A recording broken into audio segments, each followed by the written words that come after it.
Dans un contexte de tensions grandissantes en Afrique de l'Ouest, une question brûle toutes les lèvres. Qui se cache réellement derrière les tentatives de déstabilisation des pays de l'AES? Entre accusations politiques, enjeux géostratégiques et intérêts économiques, le rôle de la France suscite débats et interrogations. Dans cette vidéo, nous analysons les faits, les déclarations officielles et les éléments souvent ignorés par les grands médias. Objectif, comprendre ce qui se joue réellement et ce que cela signifie pour l'avenir de la région. Restez jusqu'à la fin, certaines révélations pourraient vous surprendre. Est-ce que cette façon d'agir de l'administration Macron, d'Emmanuel Macron, est une façon pour la France, comme ça a été dit, de réveiller ses partenariats avec les pays africains, la France-Afrique? Est-ce qu'il est légitime de dire qu'avec ces agissements, la France-Afrique a toujours demeuré et persiste? Madame, si vous repartez à Victor, Biaka, Baudin en Côte d'Ivoire, et ça c'est arrivé en 1950 déjà, à ce qui est arrivé au Venezuela, vous verrez effectivement que l'Occident n'a jamais changé sa façon de s'asseoir. Donc, la France-Afrique, on dit effectivement, c'est Macron qui disait que lui, il arrivait tout jeune, il n'allait plus faire effectivement la France-Afrique, il allait la dénoncer. Mais la réalité l'a vite rattrapé et il est allé même faire pire. On peut parler aujourd'hui de la renaissance de la France-Afrique. Une renaissance qui passe par quoi? Avant, la France soutenait effectivement les terroristes et dans les États. Mais n'obtenant pas effectivement ces résultats, les résultats escomptés, l'État français est devenu un État terroriste. Et hier, on a soutenu ici l'opération Barracuda. Les gens venaient d'eux-mêmes et ils le faisaient. Et vous voyez qu'on est en train de progresser. Oui. Il faut s'attendre à ce que, vu effectivement que les proxys sont en train d'échouer, qu'ils viennent d'eux-mêmes. Et ceci me permet effectivement de parler de ce que le général Tiani a dit, ce qu'il n'a pas dit et ce qui est apparu. Je disais tantôt que si la DGSE aujourd'hui est le cerveau, que les terroristes sont les bras, c'est qu'il y a des pieds. Et les pieds aujourd'hui, c'est qui? C'est les leaders de certains États voisins qu'il a nommés.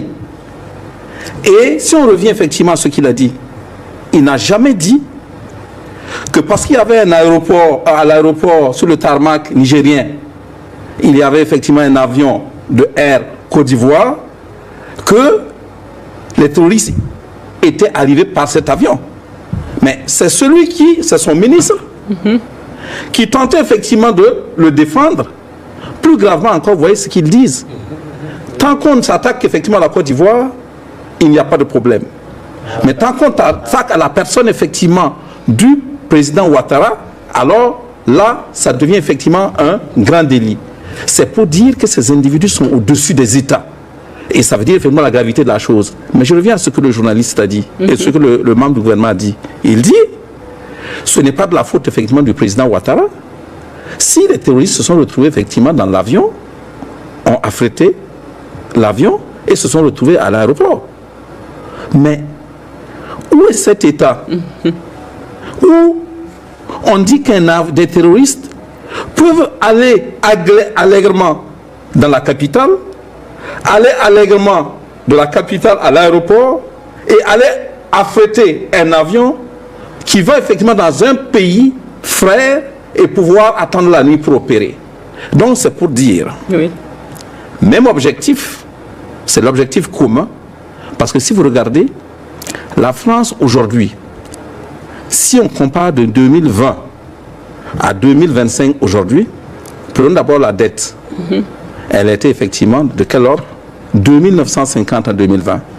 Aujourd'hui, 4480, presque 3500 milliards d'euros. Même si on dit qu'elle a d'autres activités, on peut quand même se poser la question de savoir est-ce qu'il n'y a pas effectivement un impact direct du fait effectivement qu'on les ait chassés de ces 3 pays. Ensuite, on va dire effectivement, oui, la dette, mais tout le monde peut prendre la dette effectivement pour se développer. Mais regardez la charge de la dette. En 2020, elle était de 25 milliards chaque année. En moins de quelques années, après le départ, elle est aujourd'hui effectivement de 67 milliards chaque année. Et la charge de la dette, c'est ce que vous devez payer annuellement. Donc, ce qui pèse annuellement effectivement à l'État. Et où est-ce qu'il faut trouver ça le plus allègrement que dans des pays qui sont supposés être effectivement des prés carrés où on va simplement puiser. Donc, pour dire quoi? Oui. Pour dire que si vous considérez également en Afrique, au niveau de certains États voisins, prenons la Côte d'Ivoire qui a été citée par le président nigérien, Oui. le port d'Abidjan, où les 3 pays avec lesquels les 3 pays ne font plus beaucoup d'affaires, est passé de 15 milliards de CFA cette fois-ci, comme chiffre d'affaires annuel, à 150 milliards, parce qu'effectivement, on ne fait plus affaire avec eux. Vous prenez le port du Bénin, à Cotonou. 80% de son chiffre d'affaires venait effectivement de quoi? Venait du Niger. Parce que le Niger donnait 80% de ses pots. Et donc, ça faisait 10% de son chiffre d'affaires. Alors, tout ceci fait que ça devient un objectif commun. Il faut ramener la France de sorte qu'on puisse réinstaller les préfets et les sous-préfets français dans ces 3 pays. Et c'est ça qui mobilise. Et maintenant, l'approche, objectif commun, même approche, même stratégie. La stratégie, c'est laquelle? C'est utiliser d'abord les terroristes pour qu'ils maintiennent de façon très dangereuse les points où on pouvait exploiter dans nos pays pour être autonomes. Et puis, en attendant qu'ils s'organisent pour arriver eux-mêmes et installer leurs agents. Donc, nous ne pouvons pas oublier et nous ne devons pas négliger le fait que les gens sont prêts à couper les têtes des leaders qui parlent de souveraineté, qui parlent effectivement de développement autocentré, qui parlent effectivement de renégocier des accords. Aujourd'hui, les accords miniers sont en renégociation. Ce n'est pas seulement des questions de taux que nous gagnons. C'est aussi 2 choses. L'une des choses, c'est quoi? C'est que nous n'allons plus par la Banque de France et dire effectivement qu'ils ont l'opportunité de pouvoir couper quelque chose. La deuxième des choses, c'est quoi? C'est que même le dollar, vous savez que dans une certaine mesure, il faut toujours de l'or pour effectivement contrepeser. Ici, nous sommes en train de constituer des réserves. Et des réserves qui vont assurer notre stabilité, qui vont assurer effectivement notre capacité à échanger avec d'autres personnes par d'autres moyens. Alors, ça peut faire tache d'huile. Donc, si ça fait tache d'huile, ça dérange.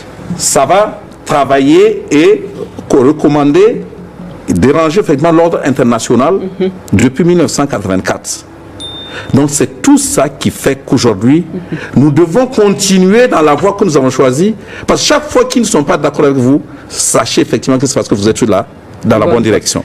Merci d'avoir suivi cette analyse sur les enjeux autour de l'AES et les accusations de déstabilisation. Comprendre ces dynamiques est essentiel pour saisir l'évolution politique et sécuritaire de notre région, ici au Niger, comme dans tout le Sahel. Si cette vidéo vous a aidé à y voir plus clair, pensez à liker, partager et vous abonner à AES Info pour ne rien manquer de l'actualité africaine expliquée avec clarté. Dites-moi en commentaire votre analyse de la situation. Votre avis compte. À très bientôt pour un nouveau décryptage de l'actualité qui façonne notre avenir collectif.